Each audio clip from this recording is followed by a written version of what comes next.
some integrals that can be integrated using partial fractions. So, for example, when the denominator is of degree 2 or more, and we have an integral like that, x2 plus x minus 2. So now we can break the denominator into two parts, like you can factorize it. So what we will do, we learned it about before how to factorize it. So we'll have two parts, and will be a divided by the first part plus b divided by the second part. So how do we do that? So let's see, m plus n, remember, and m times n. So what are the two numbers, m and n, that when we go to sum them, to multiply them, we'll get what's the first, to sum them as the first one, and multiply them, we get the second bit. So remember easy to remember, because when you add them up, the two numbers, that should be what number is the coefficients in front of x. And when you multiply them, should be the last one, so it's like minus 2. So it's obviously it's minus 1 and 2. When we multiply them, you get minus 2, and we add them up, you get 1. So now we can write our x2 plus x minus x squared plus 2 minus x squared plus x minus 2 as x minus 1 plus x plus 2 times x plus 2. So our integral becomes, so it should be in the form of, as I mentioned before, a over x minus 1 plus b over x plus 2. And then whatever you get for a and b, when you solve the system of equations, you will equate that with whatever is in front of x with 2x, and whatever is without x with number 3. So that's how you're gonna get split this quadratic function into two. So that's what we said, a plus b. So we're splitting 2x plus 3 divided by x minus 1 times x plus 2 into two parts. So we can only integrate when we have multiplication of something that we know, those formulas that we have. What is the integral of sine, cosine, antiderivatives? You remember, that's universal, and so on. So we can't do more than that. So we have to simplify everything to the form that we can use our tables. So now let's see, multiply the first one. So what do you do? A times x plus 2 plus b times x minus 1. That's because x minus 1 times x plus 2 is the common denominator. And the second one, you have b. So what's x times 1 times x plus 2 divided by x plus 2 is x plus 1. Therefore x plus 1 times b x minus 1. You're getting that, obviously. Yeah, what I'm writing further down, you can see. Yeah, and now, yeah, a bit more.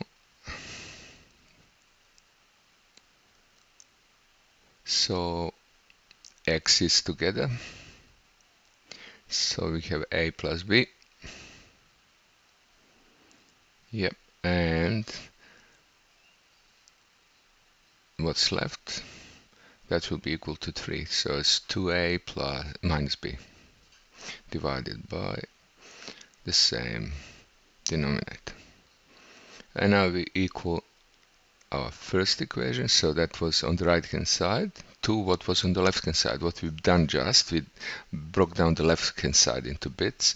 Now we equate it to the right hand side, and we'll get 2x equals what? The denominator are the same, so 2x equals a plus b, and 3 is 2a minus b.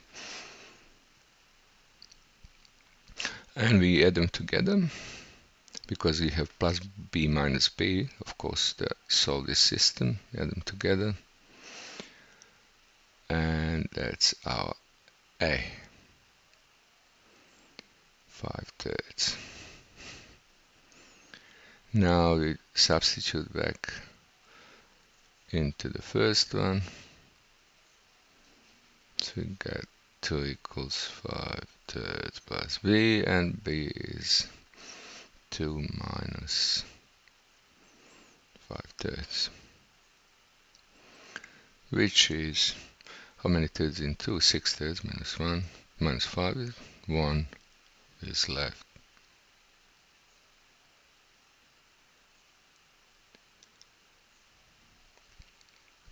Okay, now back to our integral.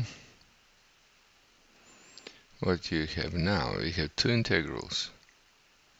Out of that altogether one, we get two that are simpler, and that becomes 1 over, remember that breakdown there, x minus 1, and the other one is, they have 1/3, yeah, there, and you have x plus 2 dx, of course, don't forget that. So let's make some room for us to do some, to finish this integral. So those 1 divided by x minus 1, doesn't that remind us of the logarithm? Remember that the derivative of logarithm is 1 over x, or so what's that? That would be 1 in front of there you have 5/3,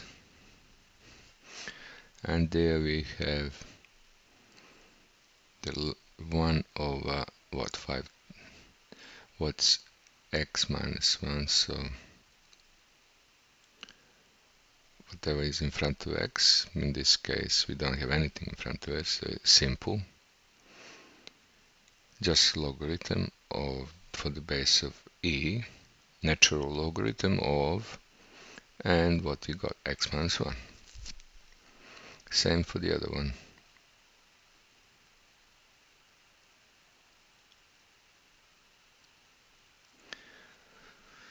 Okay, now some rules for logarithms. We have a logarithm, say, of m on the power k, or you'd say it's k times logarithm of m. So here we go. M k equals k times logarithm of m. So let's use that up there. We get 5/3 to go up. So logarithm of x minus 1 on the power of 5 over 3.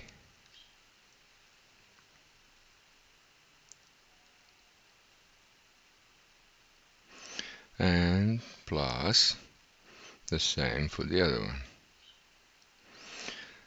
X plus 2 on the power of 1/3.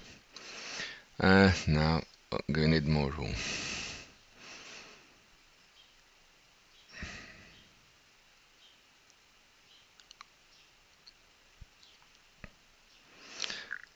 Now, another rule for logarithms is when you sum them up, like logarithm of a plus logarithm of b is the same as logarithm of a plus b times b.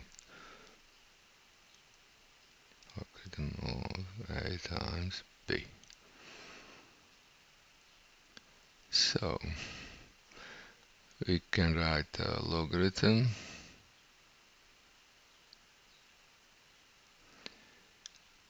like logarithm of, then a big bracket one should put